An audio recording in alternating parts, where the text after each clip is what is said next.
Saya sepatutnya membawa satu lagi beg bagasi. Kata-kata ringkas dalam sebuah hantaran tular ini telah mengejutkan jiwa para pengembara di seluruh dunia.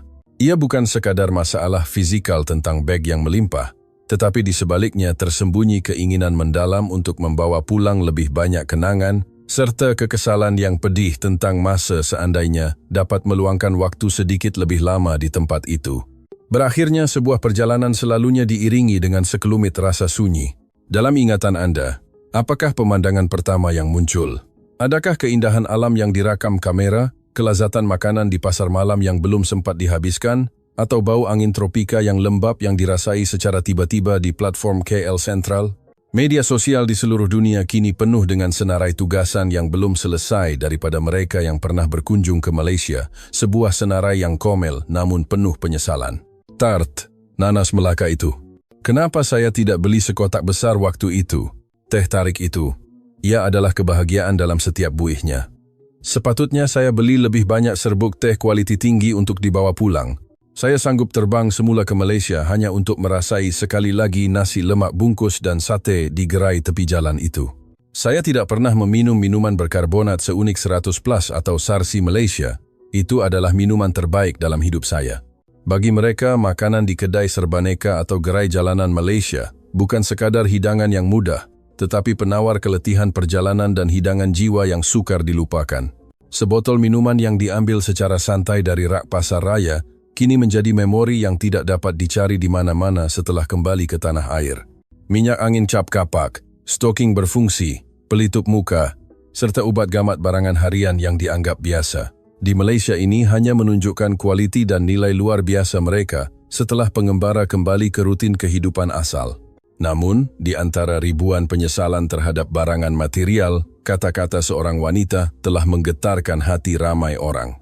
Akhirnya, apa yang paling saya inginkan bukanlah barang fizikal, tetapi masa untuk berada di Malaysia sedikit lebih lama. Kenyataan ini adalah pengakuan kekesalan yang jauh lebih besar daripada sekadar beg yang penuh. Keinginan untuk sekali lagi memanjatkan doa dengan penuh khusyuk di Batu Caves yang gah. Keinginan untuk berjalan tanpa menghiraukan waktu di lorong-lorong warisan Georgetown yang penuh seni. Atau sekadar duduk di kedai mamak sambil menghirup teh tarik kurang manis di bawah simbahan cahaya lampu jalan. Hanya mahu merasainya sekali lagi. Hanya mahu berada lebih lama dalam udara yang penuh dengan kehangatan budi bahasa manusianya. Memori makanan, keselesaan barangan harian, dan suasana yang dirasai pada kulit semuanya hanya dirasai dengan mendalam sebaik sahaja kembali ke rutin harian. Itulah pengalaman tiada ganti yang hanya boleh didapati di Malaysia. Oleh itu, mereka kini memasang azam baru untuk perjalanan akan datang. Kali ini, mereka tidak akan teragak-agak untuk membeli sesuatu. Sebaliknya akan terus menghayati setiap detik emosi yang hadir. Tidak lagi sekadar melihat sepintas lalu, tetapi meluangkan lebih banyak waktu untuk menikmati kehidupan dengan perlahan. Dalam senarai barang yang lupa dibeli oleh pengembara dunia, tempat teratas bukanlah jenama mewah atau batu permata yang mahal, tetapi barangan biasa yang terdapat di rak pasar raya seperti Lotuses atau kedai runcit barangan harian kita. Barang yang murah dan mudah didapati ini, di mata mereka, menjadi lebih bersinar daripada berlian paling mahal. Jika ada satu-satunya kekesalan dalam perjalanan ini, ia adalah tidak membeli barang ini dalam jumlah yang banyak. Diiringi suara-suara sebegini, perkara pertama yang menarik perhatian ialah tart nanas. Ia bukan sekadar pencuci mulut. Tart nanas Malaysia adalah sebuah budaya. Rasa masam manis jam nanas asli dan kerak mentega yang rapuh, setiap kedai lama mempunyai rahsia tanah itu sendiri. Seorang pelancong dari Britain yang mengembara jauh demi mencari kedai tart legenda di Melaka, secara tidak sengaja terpesona dengan tart nanas yang baru keluar dari ketuhar di sebuah kedai kecil. Namun memikirkan ruang bagasi, dia hanya membeli 3 kotak. Jeritan hatinya yang berbunyi, "Kalaulah saya beli lebih banyak," hanyalah salah satu daripada ribuan komen yang memenuhi ruangan media sosial. Kehairahan itu tidak berkurang walaupun merentasi sempadan negara. Saya temuinya dalam talian, tetapi kos penghantarannya lebih mahal daripada harganya. Atau selepas dibahagikan kepada keluarga sebagai buah tangan, saya sendiri tidak sempat makan sekeping pun. Ia telah melampaui status sebagai hadiah dan menjadi sebuah pengalaman yang menyentuh hati. Di tengah-tengah suara dari seluruh dunia, yang paling menghangatkan hati adalah video yang dimuat naik oleh sebuah keluarga dari Itali. Seorang kanak-kanak perempuan dengan mata yang bersinar menjerit setelah menghabiskan suapan terakhir dodol yang dibeli di Melaka. "Ibu, ini adalah perkara paling sedap di dunia." Mendengar kata-kata itu si ibu juga bersetuju. Tetapi saat itu mereka sudah berada di hari terakhir dan perlu menaiki IRL menuju ke KLIA. Mustahil untuk berpatah balik.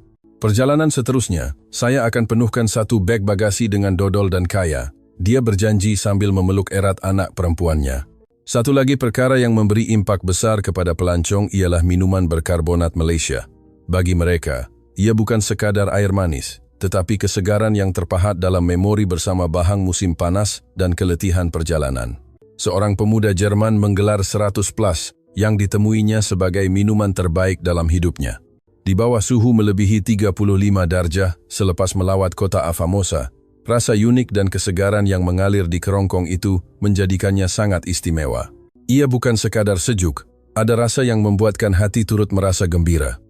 "Saya selalu pikir minuman terbaik adalah bir Jerman, tetapi minuman Malaysia ini mungkin telah merampas kedudukan itu dalam hati saya." Seorang mahasiswi Amerika pula memuat naik hantaran tentang betapa dia tidak dapat melupakan cendol durian yang diminumnya di pasar malam. Hantaran itu tular, mencetuskan fenomena pencarian minuman Malaysia di seluruh dunia. Namun, mereka menghadapi halangan yang sama. Tidak kira bagaimana mereka mencari produk serupa di tanah air, rasanya tetap tidak sama. Ada yang coba memesan bahan-bahan secara dalam talian untuk dibuat sendiri, tetapi senyuman pahit selepas tegukan pertama menceritakan segala-galanya. Bercakap tentang minuman, tidak sah jika tidak menyebut teh tarik. Di Malaysia, ia adalah minuman nasional. Walaupun di luar negara ia dikenali sebagai sebahagian daripada budaya Asia, ramai pengembara menegaskan bahwa ia kelihatan sama, tetapi rasanya jauh berbeza.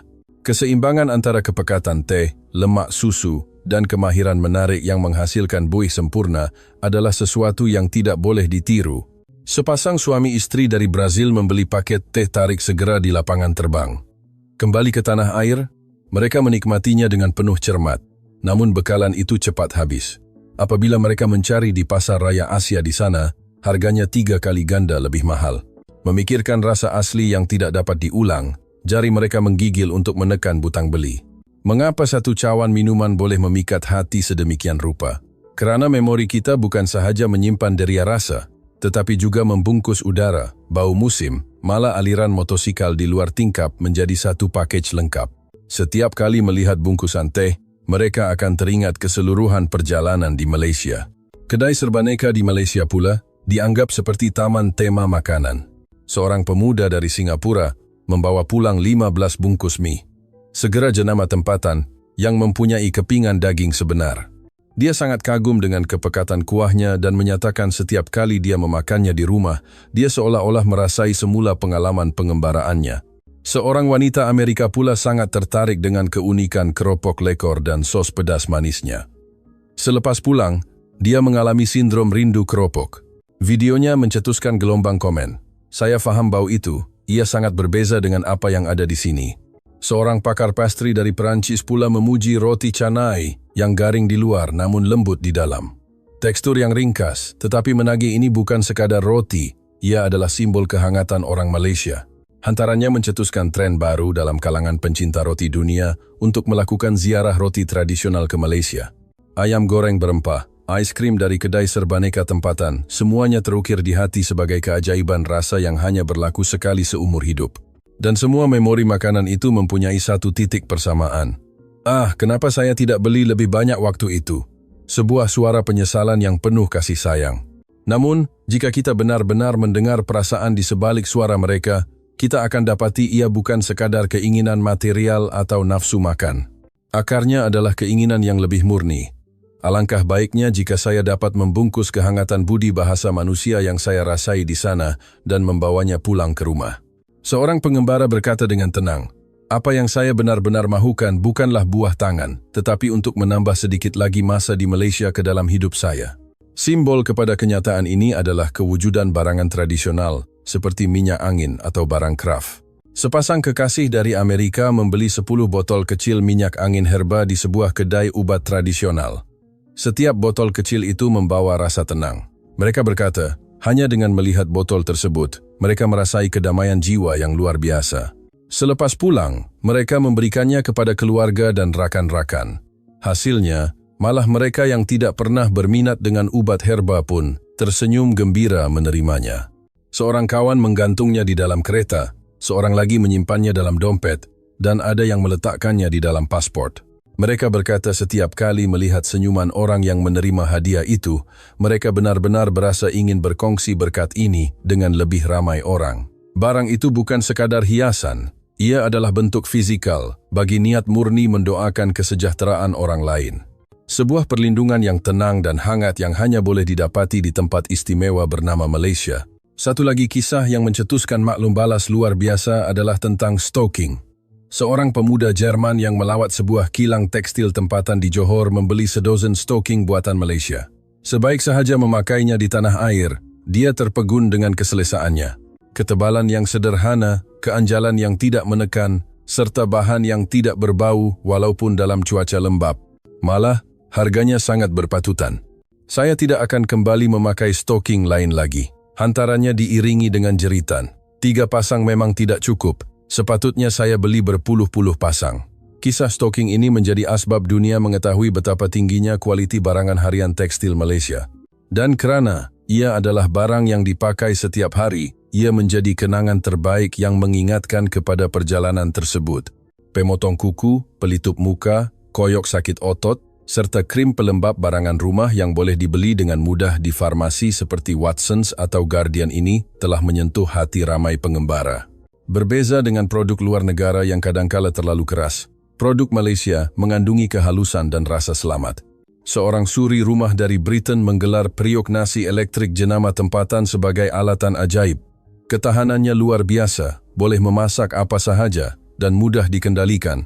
Hanya dengan satu periuk ini, waktu memasak saya yang dahulunya suram, kini menjadi waktu yang dinantikan. Senyumannya mendapat banyak sokongan. Satu lagi simbolik ialah kisah seorang lelaki Amerika dengan pisau dapur buatan tukang besi tempatan di Terengganu. Ketajaman pisau itu sangat mengagumkan, sehinggakan istrinya mengisytiharkan, "Maaf, pisau ini menjadi milik saya mulai hari ini." Sebuah alatan ringkas juga mampu memperkayakan pengalaman dan kehidupan seseorang. Mereka merasai bahwa punca kekuatan itu terletak pada semangat pembuatan Made in Malaysia yang jujur. Namun, apa yang benar-benar memegang hati mereka dalam masa yang lama adalah perkara tidak nampak di sebalik barangan tersebut. Seorang pemuda Kanada berjalan di lorong seni di Kuching dan memasuki kedai seramik kecil. Di rak itu tersusun cawan seramik buatan tangan yang setiap satunya unik. Dia sangat tertarik dengan satu cawan, tetapi memikirkan wang tunai dan berat bagasi, dia melepaskannya. Dia juga takut ia akan pecah dalam perjalanan. Namun selepas pulang, bayangan cawan itu tetap menghantui fikirannya. Kenapa saya tidak membelinya waktu itu? Dia menyesal hampir setiap hari. Akhirnya dia mencari kedai itu di Google Maps dan menghantar message di Facebook. Namun jawaban yang diterima sangat mengejutkan. Cawan itu telah dibawa pergi oleh orang lain yang mempunyai jodoh dengannya. Dia mengeluh panjang dan berkata, berbanding penyesalan selepas membeli, penyesalan kerana tidak membeli adalah jauh lebih besar. Hasil seni buatan tangan hanya mungkin dimiliki apabila udara pada saat itu, pertemuan pada ketika itu, serta jiwa pencipta bertemu dengan jiwa kita sendiri. Apabila menyadari perkara ini, barangan dalam perjalanan menjadi sesuatu yang tidak dapat diukur dengan harga, tetapi dengan beratnya sebuah jodoh. Di hadapan pintu pelepasan Clia, susuk tubuh para pengembara yang kelihatan sunyi menyimpan perasaan yang kuat. Bayangkanlah kata-kata, seandainya ada sedikit lagi masa bergema berkali-kali dalam minda, snack yang mahu dibeli, masjid atau kuil yang mahu diziarahi, makanan gerai yang mahu dicuba semuanya masih bertimbun. Tetapi masa berlalu terlalu pantas. Rasa ralat itu merebak perlahan dalam hati. Sebuah keluarga Itali memutuskan untuk menunda penerbangan mereka selama sehari pada saat akhir. Mereka memuat naik foto kegembiraan di Taman Negara dengan caption, "Tanah ini tidak membenarkan kami pulang."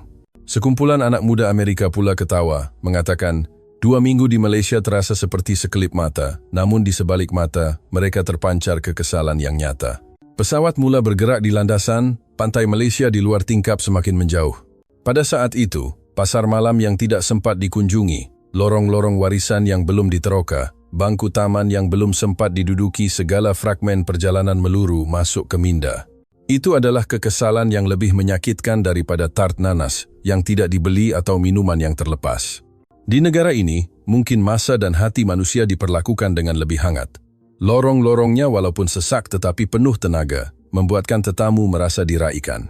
Ucapan terima kasih daripada juruang kedai sudah cukup untuk menghangatkan jiwa. Malah bunga-bunga tropika di tepi jalan membolehkan kita merasai pertukaran musim dan hubungan dengan alam. Semuanya adalah harta karun tersembunyi dalam kehidupan harian. Senja musim hujan yang mengelilingi bangunan warisan dengan bau tanah yang segar, hiruk-pikuk perayaan yang bergema dengan bunyi paluan gendang, sawah padi yang menguning di bawah sinar matahari terbenam, serta kehangatan semangkuk sup panas di tengah kedinginan pagi di Cameron Highlands. Sekali Anda merasai pemandangan itu, Anda tidak akan dapat melupakannya. Malaysia tidak hanya membiarkan masa berlalu, ia menyuburkan jiwa manusia dengan mendalam.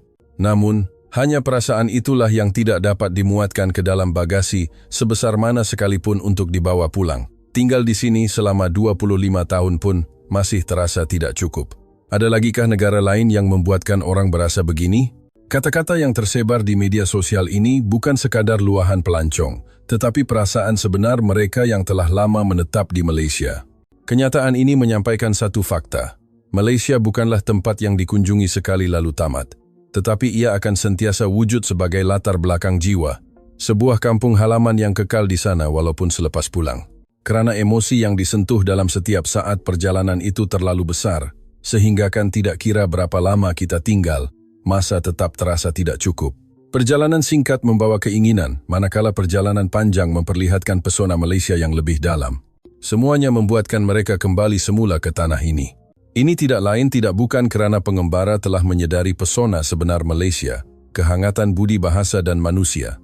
Mereka memilih tart nanas, menghirup teh tarik, dan membeli kraft tangan. Setiap tindakan itu adalah bukti memori yang tidak mahu dilupakan. Pada masa itu saya benar-benar berada di sana. Barang menjadi Swiss yang membuka pintu memori. Tetapi kerana itu juga, mereka menyedari ada satu wilayah jiwa yang tidak dapat dipuaskan hanya dengan barangan material. Kesedaran itu membawa mereka kepada jalan, bahawa masa itu sendiri mempunyai nilai sebenar. Para pengembara yang telah disentuh jiwa Malaysia ini memasang janji untuk masa depan. Lain kali saya akan bawa 2 beg bagasi. Apa yang saya mahu, saya akan beli tanpa ragu. Dan yang paling penting, saya akan lebih merasai, lebih menikmati, dan meluangkan masa dengan lebih perlahan.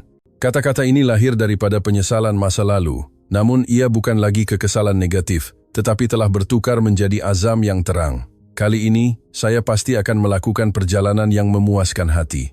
Seorang wanita menulis di dalam bukunya, demi mengimbangi kehangatan waktu yang saya rasai di Malaysia, kali ini saya akan datang untuk perjalanan pusing satu Malaysia selama 3 minggu. Seorang lelaki pula menambah nota pada rancangan perjalanannya.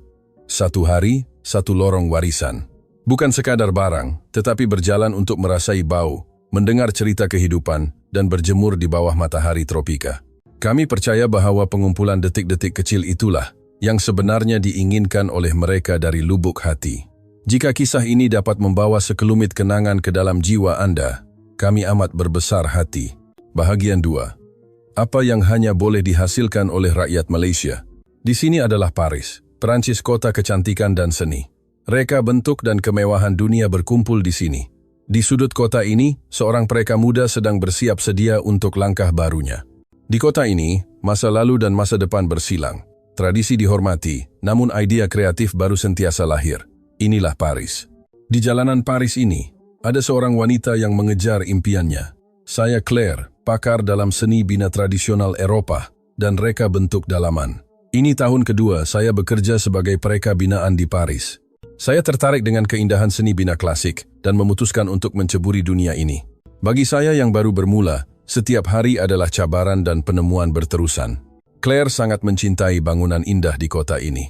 Reka bentuk yang teliti dan pesona yang tidak pudar ditelan zaman. Melindungi mereka dan mewariskan kepada generasi seterusnya adalah impiannya.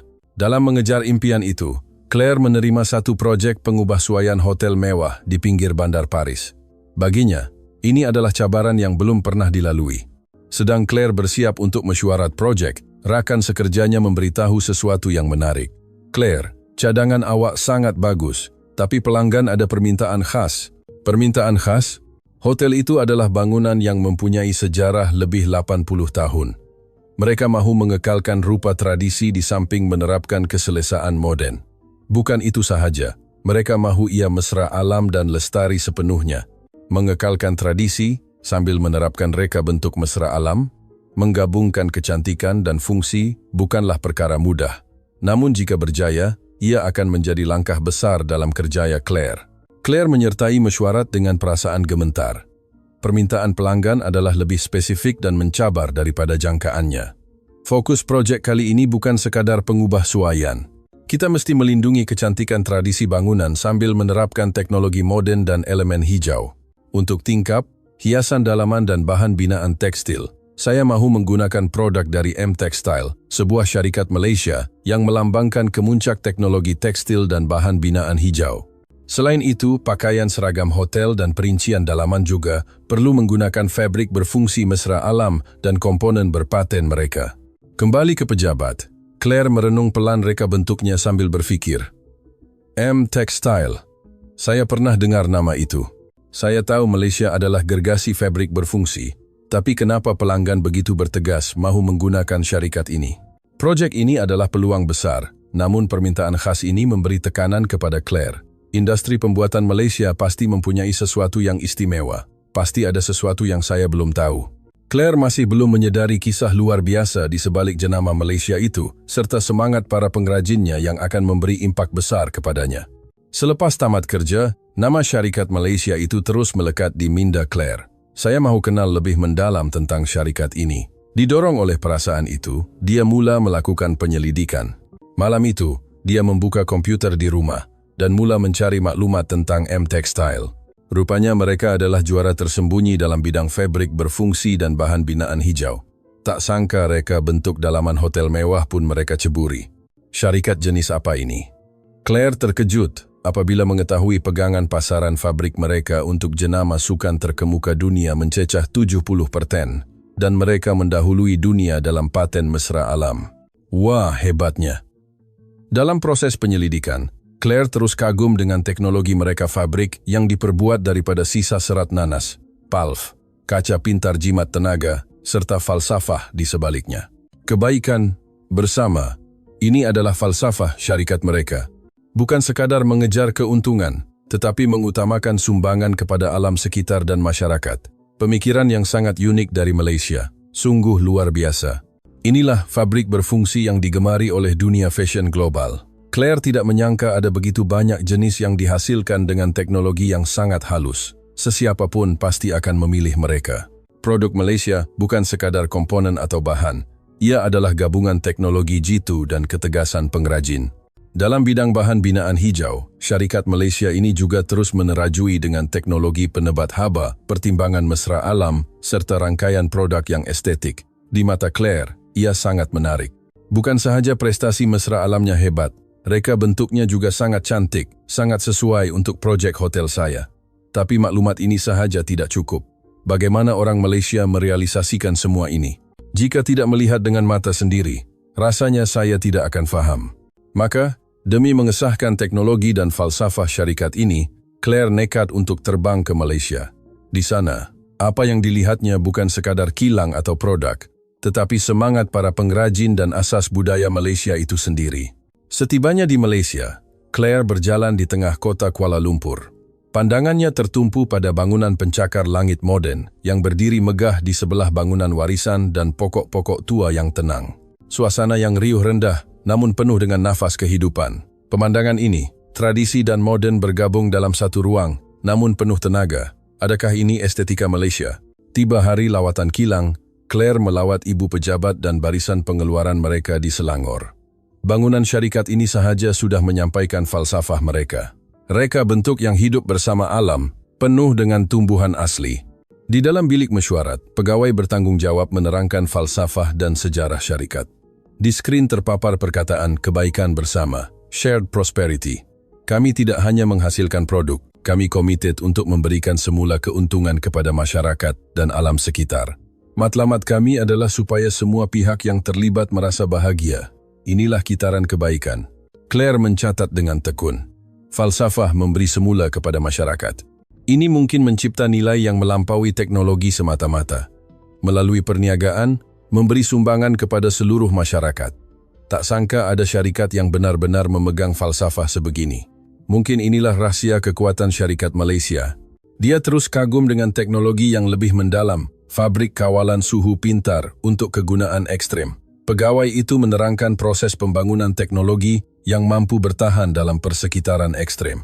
Dalam proyek bersama pasukan ekspedisi antarabangsa di Kutub, fabrik syarikat kami telah dipilih.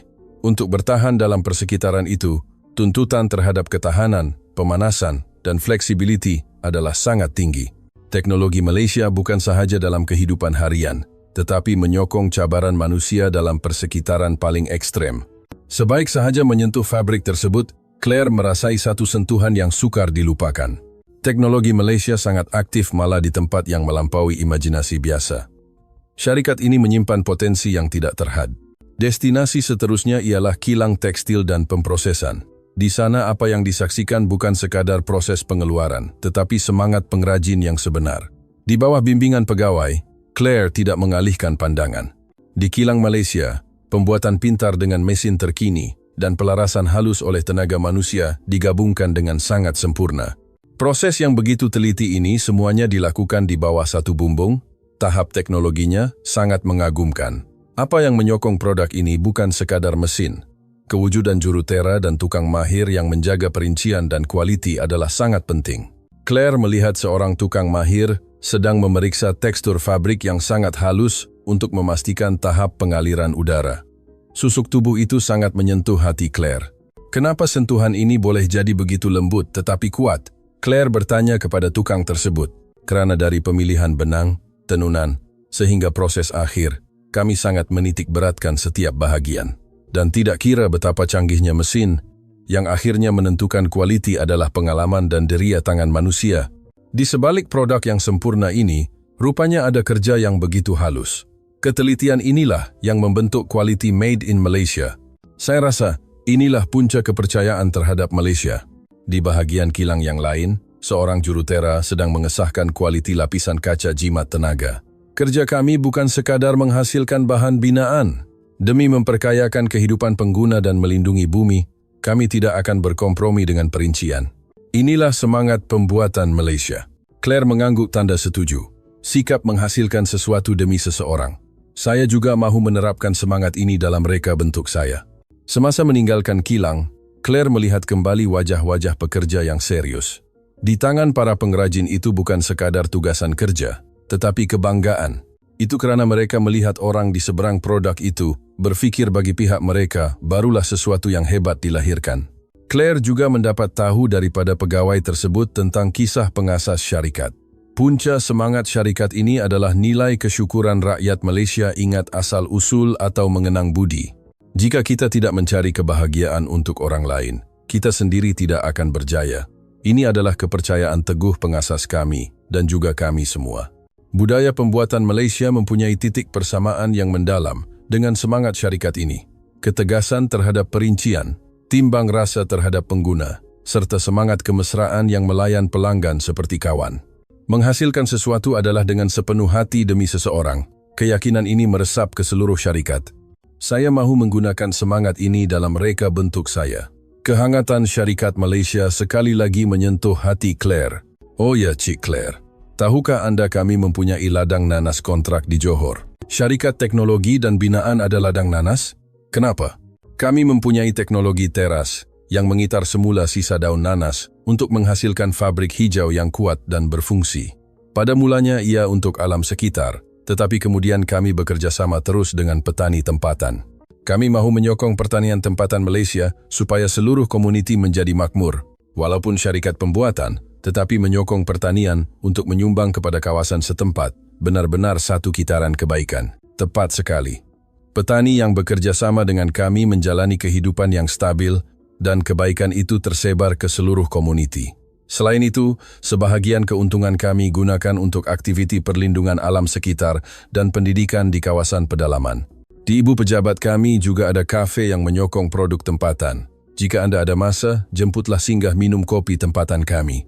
Hebat, pasti saya akan pergi. Saya dengar kopi Malaysia sangat berkualiti, pasti rasanya enak. Mata Claire bersinar-sinar. Dia juga belajar tentang pelaburan syarikat terhadap alam sekitar. Satu lagi tema penting semangat pembuatan Malaysia ialah integrasi teknologi dan kelestarian, ESG. Usaha ini menjadi inspirasi besar buat Claire. Syarikat ini bukan sahaja terlibat dalam pembuatan, tetapi aktif dalam perlindungan alam sekitar.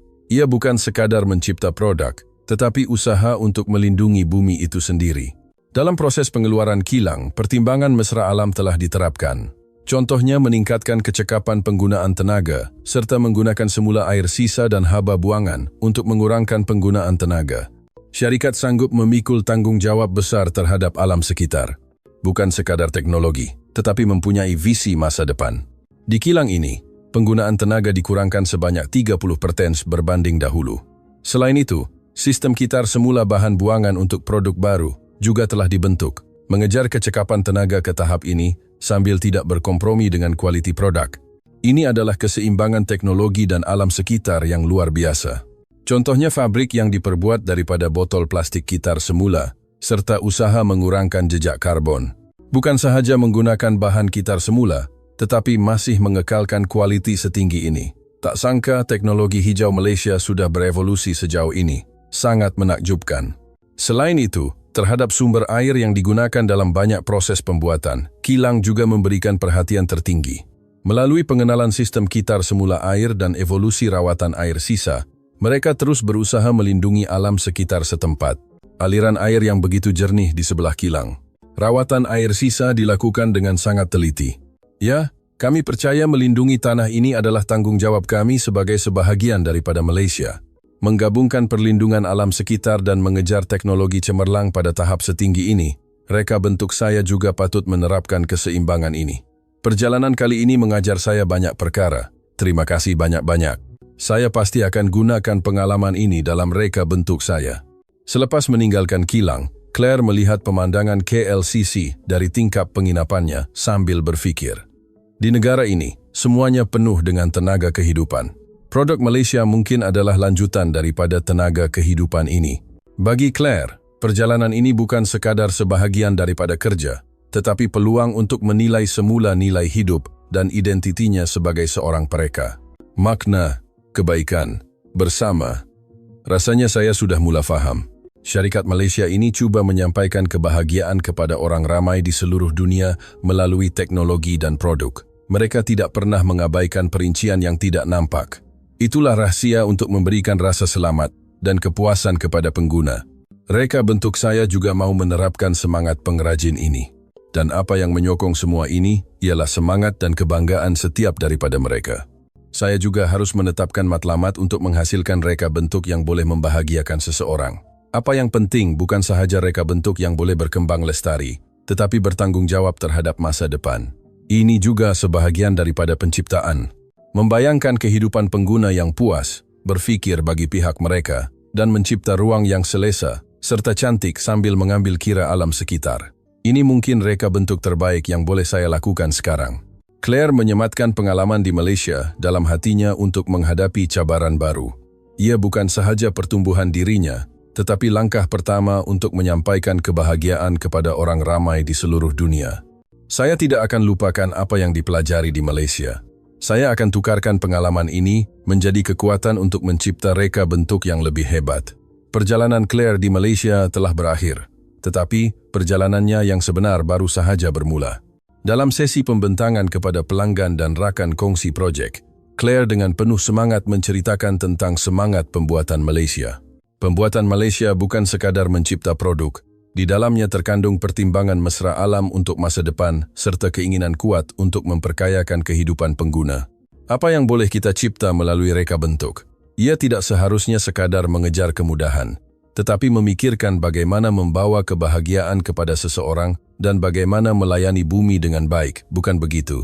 Semua orang yang hadir terpaku mendengar, kemudian memberikan tepukan gemuruh kepada Claire.